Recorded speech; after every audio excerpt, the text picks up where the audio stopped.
Okay, so what's in the bag is a few things. The first is the book that I wrote. And the book is a full curriculum about how reading acquisition happens. And it's exciting because I was able to write it in such a way that it's accessible. And that was my goal. So anybody could pick up this book. You don't have to have a PhD. What I wanted to do was, because I was shocked and kind of horrified, like, why doesn't everybody know that reading acquisition is independent of intelligence? Why doesn't everybody know that multisensory methods always win, no matter who the child is, whether they're an excellent reader? Why doesn't everybody know this? So I'm like, okay, I'm going to, at least within my sphere of influence, I'm going to teach this to the best of my ability. So that's what this book does. And the other part of it, so it's a full history. It traces the history of why we are where we are. If anybody's interested in that, Emily Hanford, one of my heroes, does a great job with her work, and her most recent podcast, Sold a Story, does an excellent job of tracing that history, which I won't belabor here. But I do an overview of the history, and also all of the things that a parent or caregiver, librarian, administrator, or teacher needs to know about reading. Because the other piece of this, as we know, Harvey, is that teachers don't receive appropriate instruction on reading acquisition in college. You're going right to where I want to go. So we're going to keep talking about the community. We're going to keep talking about the community, but while we're here, and you can keep going on about this, you're saying anybody can pick it up. So I just want to bring this back. What is the first thing that a parent, maybe you've already told me here today, but I want to hear it again. The first thing a parent needs to know when, hey, listen, I'm going to tell you something right now. I'm a mom or I'm a dad, and I'm working at the shop 40 hours a week, and I take my kid, I get him to the school bus. It happens to be yellow. I put him on the school bus. The kid gets on the school bus, comes back, he's a reader. That's not my job. I don't know how to teach a kid how to read. I'm a parent, right? Mm-hmm. Then there's a kid that's their job to go there and learn. That's his first job or her first job. Go learn how to read. Mm-hmm. Nobody tells you how to do it. You're going to learn there. And then there's the teacher who may or may not have been taught properly at the university. So what's the first thing that everybody who's going to get a package like this, what's the first thing a parent needs to know? Early intervention is critically important. And that means that if you see even a hint of struggle, get in there and start doing multisensory, repetitive, play-based phonemic awareness, and then into phonics work with that child. But I'm a parent. I don't know nothing about no teaching reading. I work at the shop 40 hours a week. So how do I know anything? Well, you can have your child, even when you're making dinner, if you're pressed for time, if you're working 40 hours a week, you can still work on the sound symbol correspondence and teaching how sound works in language. You can do it when you're driving in the car. You can do it when you're making dinner. You're teaching songs. I mean, you're singing songs with kids. This is the importance. Yes. This is the importance of play. Yes. We're gonna you can do it when you're giving your kids a bath. I used to use that time, almost every night we would do a little extra. So there's so many ways to weave it into quality time. And also, when you're reading to your child, to put them to bed, hopefully that's part of a bedtime routine, because that's critically important too. The simple view of reading holds that we have to decode the words and we have to understand their meaning. The majority of words that are spoken, let me back up. There's many, many more words in books than the words that we use in spoken English. So in order for a child to have a good vocabulary, you need to read to them. And you can incorporate some teaching just in reading a book with a child as soon as you know a few simple things. everyone learns to read the same way, but not with the same methods, and it's different, it takes different amounts of time for every child. So, for a child like me, maybe it was 40 repetitions of the sound symbol correspondence before I really got it. For some children, maybe it's 5 repetitions of a sound symbol correspondence before they really get it. And what you're actually doing is wiring your brain to read, which we know from some of our friends in Connecticut, some of your friends.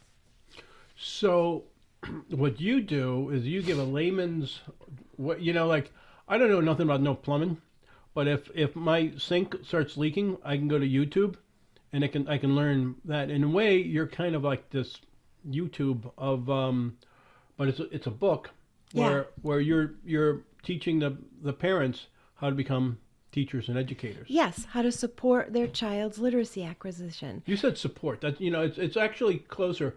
Support. You're going to be working, A, apple, ah. Yeah. We need to know what A looks like, and you like stories. So A has a little letter story going into it. Yeah, and that's so every element of. Let me back up. So it's a full curriculum for parent, caregivers, teachers, administrators, librarian about reading acquisition, and it's a play-based program for children. Children learn best through play. They learn best when they're relaxed and not stressed out. And there's a good reason for that. That's because the prefrontal cortex has to be able to receive information. If a child is stressed and their amygdala is firing fight, flight, freeze, or appease, they can't get the information to the prefrontal cortex. So we need them relaxed. That's why play is so important. So the curriculum for the the play-based program for the kids, it has science incorporated in the play. So for instance, vowels are always the hardest. All vowels are rainbow. So immediately, visually, it sets them apart. There's an activity for every sense with every letter, because certain people have, or I should say, everyone has dominant senses from which they learn best. Because we're all uniquely wired, so each person has their own form of intelligence, and what their dominant senses is what you just said. So it could be hearing, it could be observation, it might be touch. Yeah, might be kinesthetic. So all of those elements are in the program. So here we have our A. A is, he's kind of a jerk. And there's a reason for that too. He's angry because he wants to be first. He says, let me Adam, I want to be first. If there's a B trying to get ahead of me, bat him out of the way. If there's a C, he's not going to cut in front of me. And so the reason we need some bad guys in the characters is because when kids play, if you've ever watched kids play, they always have a few bad guys. And there's a reason for this in terms of memory. We have a negativity bias so that we remember the negative things more than the positive. If these characters were all la la la la la, it'd be kind of boring. They need a few bad guys so that they can play with them and have, like, I've done the program so many times now. K is the nastiest of all. He just wants to kick everybody out of the way. All the kids, when I do the program, want me to bring out K to kick their feet because they have a little foam K that comes out and kicks them. They love it. They think it's hilarious, So then we move on to a B. We know that B and D are tricky for kids because, well, I'll tell you why. When we evolved, we weren't always reading. We've only been reading for about 6,000 years in there.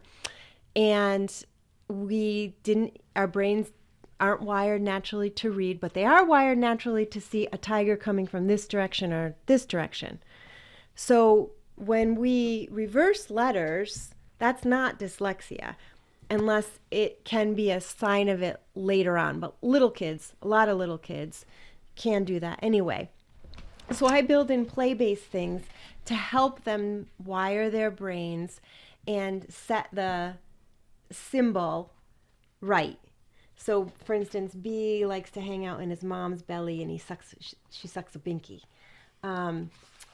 C, you'll see, is 2 colors because C has 2 sounds, k and s.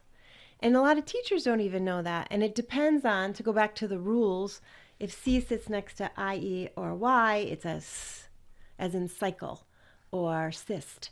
If C sits next to A, O, or U, as in cat or cut or cot, it says K.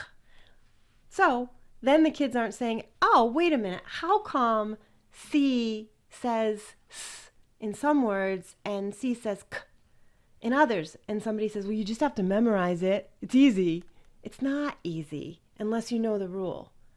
And so teaching it from the beginning empowers the kids to say, oh, I get that. It does make sense. It's not a whole bunch of arbitrary symbols on the page, so they're going to go up on the board and write lonely poopy for lovely puppy, like I did. Well, but now this is all becoming, learning through play and talking to your kid, because we drive our kids sometimes. We should be driving our kids someplace. We should be giving our kids baths, and we should be reading to them, and we should be cooking them dinner. So you're finding places where you're going to probably see your kid hanging around. Yeah. And now if the parents know the C rule, yeah, and the kids know the C rule, it's up for discussion when we're driving. Oh, I get it. It's like k, k, yeah, as opposed to C. Mm-hmm. Right? Am I close? You got it. So, okay, so I'm a parent. I see this. I can get involved with you on the internet, but you also come to libraries. Tell us about your programs that you do. So your summer programs, your other programs. They get this whole kit. So they get the hardcover book. They get this workbook. Again, you can do this in the car, at the kitchen table, where these are all the multisensory activities, even including eating. Like I had the kids from School on the Green come up, and they were working on you. So I made them. On me? On you. Oh, I see what you mean. I thought they were like the kids from the Green, because I felt it. They were working on the letter U, which is a tricky, very tricky vowel. The letter U is a very nice character. He's understanding. And so I made them all upside down cake to give them the opportunity to even incorporate taste in the learning when they came to the library. So they get anybody who participates in one of my programs gets this workbook that they can, use at the kitchen table or driving. They get this hardcover book that explains all the letters' personalities. So there's pages for the parent, caregiver, teacher, administrator, and there's pages to read to the children. And there's a song that goes, so you're moving through it each letter after you know the song, and you're doing. Yeah. You don't start on D. You start on A. Yeah, you can. I mean, I start on A with parents and caregivers because that's my primary audience. If people wanted to use the rational order based on sound, you can flip around in the book. I find it a little clunkier to teach that way, and the research suggests that there's not a distinct advantage to using the natural order based on sound. The alphabetical order is just fine.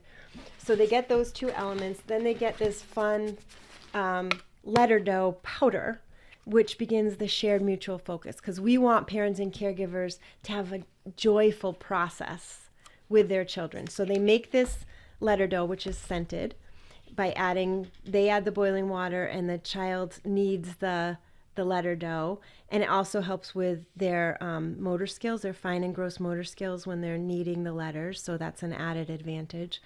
And they use this, again, it can be done when they're making dinner, to form the letters. This is pre-K. We're talking about dexterity. Pre-K, yeah. This is pre-K and K. Mm-hmm. But it can go to, how far up can we go? Let's say I missed all this stuff, because you said early intervention. Yeah. Hey, I was like, I don't know, I wasn't there in kindergarten. I had other things to do. Yeah. So I missed it. My parents didn't drive me there, or I don't know, I didn't go to kindergarten. So what's the latest we can do your program on this? Well, I mean, I think it's most appropriate up till about third grade, but I mean, I've had some adults with developmental delays use the program. Some of whom the other children's librarian works with. And, in addition to this, they get these crayon rocks, which were developed. It's a woman-owned business like mine. And try these, Harvey. They're fun. They get this little pouch of crayon rocks. You want to try to color These are really fun. These are rocks. but they're not rocks. They're crayon rocks. Yeah, and see if you can guess why they're the shape that they are. Go ahead. Because when I'm really young, I might not have the manual dexterity. You know Susie Vandervoorst? You know Diane Hadberry King. Mm-hmm. She's one of her students. She told me my pencil grip was terrible. Well, dysgraphia goes with dyslexia. Yeah. And morbidity. Yes. And so it's very and kids love to do that too. What you're doing right now, they're like their little treasures. You know. Yeah, they're little treasures. Well, they came out of a little bag. Yeah. They came out of a little bag, which is in a bigger bag. So yeah, so now this is fun stuff. And they're environmentally friendly. They're environmentally friendly. How are they environmentally friendly? Did you make these? No, it's two women that were special ed teachers, and they developed their crayon rock business. And they're good for, as you said, they may not have the manual dexterity. And also, we want our kids, the tripod grip looks like this. We want our kids to learn that. But as soon as you force a child and you say, hold your pencil this way, what happens? They feel like they're doing something wrong, right? And then they freeze up. So if you try coloring. Let's make this a rainbow. Yeah, but I don't want to cause any problems here, but your color is completely, it was supposed to be red. It was supposed to be over there because I saw that's red on that end. See, am I right? You are, but as long as it's multicolored, I don't get too picky with the kids. As long as it's rainbow. Am I going to get in trouble because I'm having problems right now? Like I want to stay in between the lines, or you're going to like hit me? But so the coloring is part of it. All the crayons, like for instance, C has two sounds, so C is two colors. The vowels have to be multicolors because they're special jobs. One color like B, one sound, one color. So there we have something. But I don't have to copy this exactly the way you did. I like to give kids as much creative freedom. I will tell them it's got to be multicolor, just so they know that it sets vowels apart. But there's kids like you that want to do it exactly the Roy G. Biv order. Well, I wasn't like that when I was younger. I don't know if there's a lot you don't know about me. Oh, I want to learn. I was like a rebel. I was not a coloring in the line kind of guy. Did you want to color your pumpkins blue? Color my pumpkins blue? Well, we were like, it was the 60s, so we used to carve. We put fire. I mean, we weren't like we weren't the kind of politically correct kind of parents that wouldn't let you have knives and fire. Halloween was Halloween when we were kids. Mm-hmm. Okay, so I'm loving this because I love the multicolors. I'm going to go off tangent if you can believe that, but they did an experiment with me, taught me to read by color, which was a disaster. That didn't work very well. Well, that brings a good point up that there's, I think there's a lot of snake oil sales people with reading acquisition. There's no quick fixes. It has to be multisensory. It has to be scaffolded. It has to be science-based, including the phonemic awareness and phonics.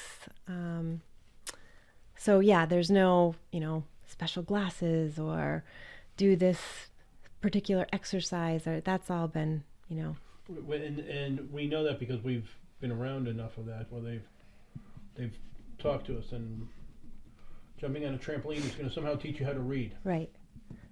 But so now I'm sitting here. I know what I'm doing. This is the letter A. Yeah. And what does A say? A, angry. Yeah. Let me add them. Yeah, that's right. At them. And then, so it's fun. And I always tell parents and caregivers that if they're having their difficulty getting their child to engage with the play, all you need to do is do what Harvey's doing right now, which is sit down and start doing it themselves without saying a word. And every child will come over and be like, "What are you doing?" And what would you say? Well, I'm coloring. I'm having fun. What are these? Oh, those are rock crayons. I love those rock crayons. Aren't they fun? So then they'd say, "Can I do it too?" Yep. Yep. And they say, "Yep." Parallel play works really well with children. And that time when they're doing parallel play with their parent or caregiver is very valuable. because it's a relaxed time for them where you're not correcting, you're just doing an activity almost like you're learning it together. You're not correcting, you're just doing an activity that you're learning together. You're doing it together.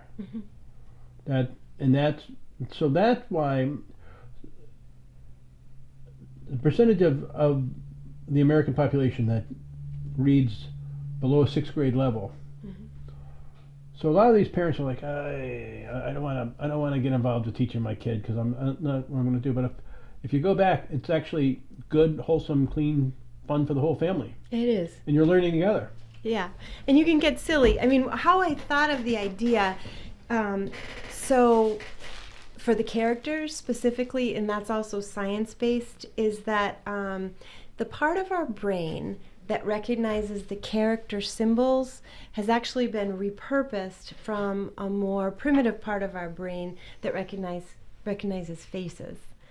Almost every child can recognize a face unless they have that prosopagnosia condition where they can't. But almost every child recognizes faces and also gravitates to faces. Think about a baby staring up lovingly into his mom or dad's face. You do it for hours. It never gets old. So all these characters have faces. And what after I saw that research and I watched my son playing and I was developing this for him to teach him, I noticed that he had two trains, Dart and Dash, which were Thomas the Tank Engine trains. And he could tell the difference between those two trains, and I couldn't. It was the subtlest difference in their faces that allowed him to know this one's Dart and this one's Dash. Or think about Chip and Dale. I never can remember which one has the red nose and which one has the black nose, but it's very subtle. They look alike. Most kids could tell you which one's Chip and which one's Dale. So all the characters, make the face now. Oh, the face. I thought I was like, this is really comforting. All right. So I'm loving this. So he's got to make angry eyebrows. Angry so much of the eyebrows. expression comes in the eyebrows. I'm doing my eyes first, and I'm not much of a, okay. There you go. Oh, I do got that. So what do we need to know? What is the things a teacher, like this is where we're going to make things like really angry. It's like, hey, I just paid a lot of money to go to school to become a teacher. And and I wasn't taught all this science of reading gunk. The 50% of the teachers that become teachers, or what's the percentage that drop out in the first 5 years? It's a huge percentage. I guess my angry A. I like that. Do you like it? He came out good. It's really nice to make. Okay, so if I'm an educator, you work with kindergarten teachers, preschool teachers all the time. You work at a library. You work at a couple libraries where you come in, you do a program. So tell me, how do the teachers, the educators, think about this? The administrators, how do they think about all of this? Well, most all of them have been so positive about it. It makes their job easier. You start with a unifying moment where you mentioned there's a song, and the kinesthetic element. The song is letters, letters, play with me, letters, letters, and then they do skywriting, straight elbow, 2 fingers pointed, A, if they're only working on A. And then they move into incorporating all of the other senses. And the kids don't want to stop. Like when they're using their letter dough, they're coloring. So first they maybe color this, and then they get their letter dough and they form it. So you would take the letter dough and put it right on top of this A. Yeah. So we're talking about A for until we know A, anger. Let me add them. Yeah. I'm gonna bat them out of the way, and then we meet B. Right. So it's play. It's song. It's song. I'm hearing it. Yep. I'm kinesthetic. I'm involved with it. Yep. I'm looking at it. I'm watching, so I'm really learning on all the different ways it gets into my head. Exactly. And like for B, I get them up and I do the B bounce. And they go bounce. And you'll see the kids like singing the song on their own as they're coloring. And so it makes the teacher's job easier Because you don't want unhappy, disengaged children in your classroom. That's when they get into trouble. That's when, yeah, you don't want that. Well, that's what you got them right at the right time. You got them at the happy time before they failed. Yeah. In school, they've been great at home, or whatever is going on at home. They're trying this whole. Okay, I'll get in the bus. I'll give it a try. And if you can make them successful, because a lot of what happens is by kindergarten and first grade, people fall apart. That's where the things go. That's where the anger issues come out. So what are we missing that we haven't already talked about in letters or characters and what you're doing? I guess the last thing is that with this kit that they get guidance, up to 26 weeks of guidance. And in that guidance, it's for the adult, because we're talking a full reading curriculum. They can dive as deep or just skim along the surface dependent on what they need. So if they really want to get into it, they can watch a video from Stanislaw Dehaene, who shows actually how fMRI technologies show, the brain wiring. Or they can hear Marianne Wolf talk about the importance of deep reading and diversity in how our brains are created and wired. Or they can listen to Emily Hanford's podcast, Sold a Story, if they want to dive deep. Or if their child's doing well and they just want to make sure that they're getting that sound symbol correspondence solid and learning to read the right way, because we do know there's a right way to learn how to read, they can just do the phonemic awareness exercises and make sure that that sound symbol correspondence is solid for them. So the 8 weeks, they get emails that include videos. It includes a shout out to the chair of Letters Are Characters, Harvey Hubbell, and also Margie Gillis, who's on the board, and all sorts of helpful information like that weekly. And, one other thing. We do know that right now people are suffering because of all sorts of reasons, heightened anxiety post-COVID. I think we've lost important connections to one another. People are suffering because of that. So there's also social emotional wellness content in it. For example, 1 week I would include something about how important it is, a little paragraph toward the bottom of the newsletter that explains why we need to let our kids cry. Crying is the body's way of washing away the sadness. So if you yell at your kid and say, don't cry, you're going to end up with a stressed out, unhappy child who's bottled up all that emotion. If you just hold your child who's crying and say, I'm here, it is sad, let them cry, then after that process is done, they actually release endorphins, and you're going to have a much happier, calmer child. So I include information like that. Why is that relevant to reading? Because reading is one of the best ways to regulate our emotions, to learn about emotions, and to develop empathy. So it's a natural connection. No, it's critical thinking. It's, Stephanie, my wife, still talks about Heidi. She loves Heidi, and she felt terrible when Heidi had to move away from Grandpa to go to grandfather. To leave the mountains in the Alps, Oh, yeah. I mean, Stephanie read this 50 years ago. Yeah. And this is still a very important part. So it's the empathy, the critical thinking, and the fact of what's the story that if you don't know how to read, you live one life. If you know how to read, you live 10,000 lives. Yes. So and so you got me a book on my birthday a couple years ago, on my 60th birthday. You got me a book. And which is I love it because it's a lasting happiness in changing world, because she's really a happy person and really joyful. The Book of Joy with the Dalai Lama and Desmond Tutu. Mm-hmm. So I just thought it was interesting because kind of like I'm listening to what you're talking about, and then here the sadness and the grief, and you didn't have as much sadness or grief when you wrote the poopy. The Lonely Poopy. The Lonely Poopy. But in a way, because you could laugh it off, because sometimes, not all the times, girls handle things differently, as we've said before, than boys. Mm-hmm. So you guys could laugh with your friends, but your inner self, maybe that's why you started working harder, started doing stuff. Exactly. I was able to laugh it off, but it also hurt. It hurt. Mm-hmm. So it was, and that's why when you're talking about crying, we're going to listen to you, because you felt the pain. Mm-hmm. You walked through it. So I think I think there's a big circle in life of why we do the certain things that we do, and why you were empathetic to struggling readers, and you begin to see it, and then you studied it, and then you said, "Here's how we do it." So, so understand that people can get in contact with you on the internet. They don't just have to go to one of your library meetings or be in one of the schools that you're in. Yeah, right. I mean, there's programs happening all over Connecticut that they can register for. The other part of the program is that you get full access to a team of experts. So if somebody has questions, we have a speech and language pathologist. I'm certified reading specialist, and I have others on the team that are also certified reading specialists, so we can help you plan in the schools and things like that.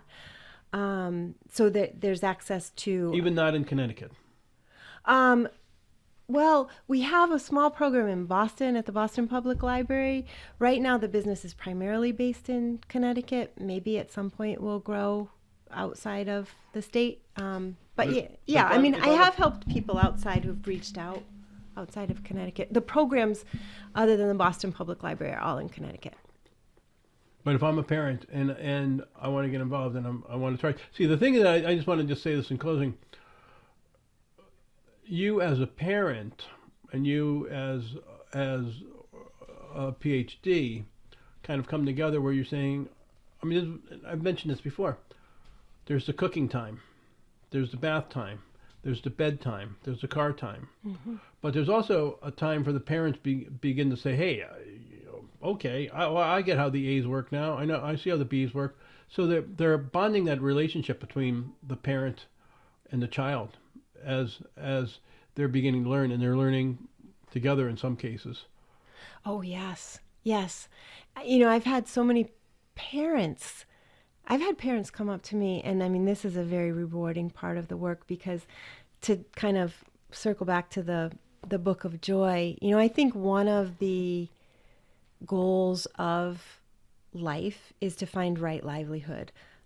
And by that, the Buddhist principle meaning that our work doesn't do harm, makes the world a little bit better if possible, and also, does something for us. And so, part of my right livelihood is to reduce suffering. I can't stand to think about a child in a class when there's solutions out there shrinking away and, getting into that illiteracy to prison pipeline because they're so sad and frustrated and feel so bad about themselves. And, we can fix that.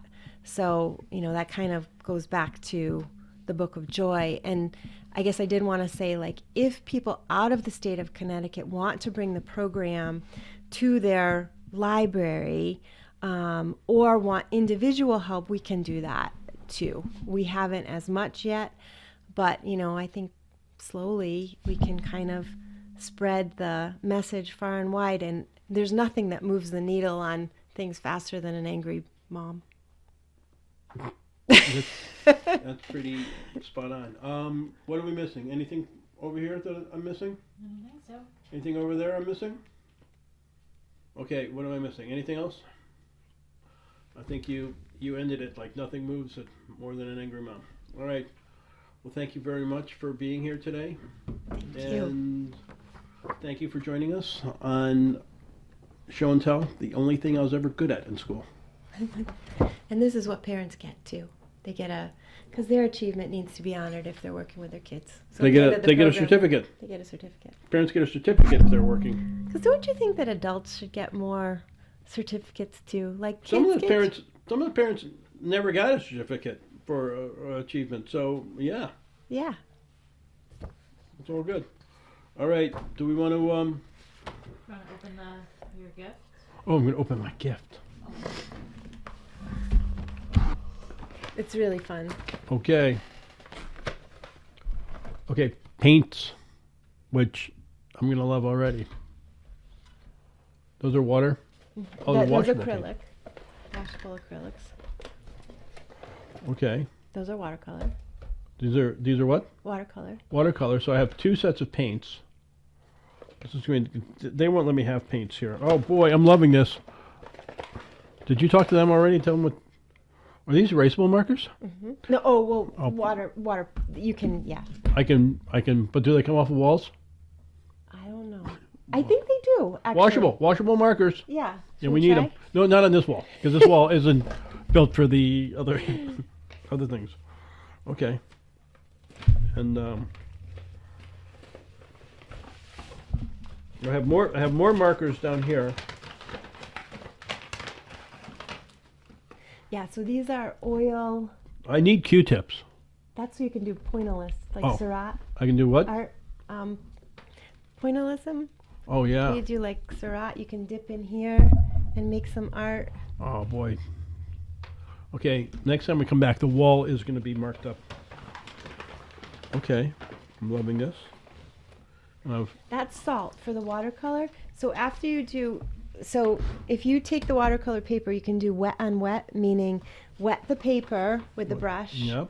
and then make sure the watercolors are nice and wet, and go over, and the water will like with the colors, and then you add the salt, and it makes it like really sparkly, like the background of a Monet painting. I'm loving it. It's fun. I'm loving it. Okay. Andy Warhol. Yep.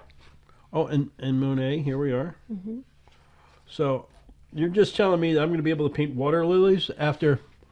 Yeah, with a watercolor wet on wet, and then you take these oil pastels, and you can do your lily pads or whatever, because this is more translucent and these are be opaque.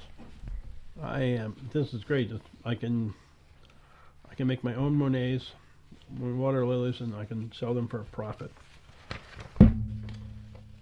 Oh, so and this is you explained to me how to do it with the salt. Yes. Mm-hmm. Yes. And those are also color values for the pointillism. The salt is, so if you make more dots, that makes the more color dots. value, Right. darker. And then the salt is for doing something like this. So see, the background is like a little sparkly, and you put that over the wet on wet watercolor, and then let it dry and add these. Are you a painter? Yes. You are, because we are going to be having painting programs on the farm. So you're going to be coming up to the farm and painting with us. Oh, I'm not that good, but I love it. Well, there's So going I'll to be a lot come. of people. Some people will be really good, just like everything, Dr. Caroline. Some people are going to be better than others. I'd love to come. That makes me, it's one of my very favorite things to do. Okay, well, we're definitely going to be doing that. This is wonderful. This is great, and this is gives us like another release in our mind, in our brain, to be able, and it's relaxing. Just like it was very relaxing when I was coloring my A.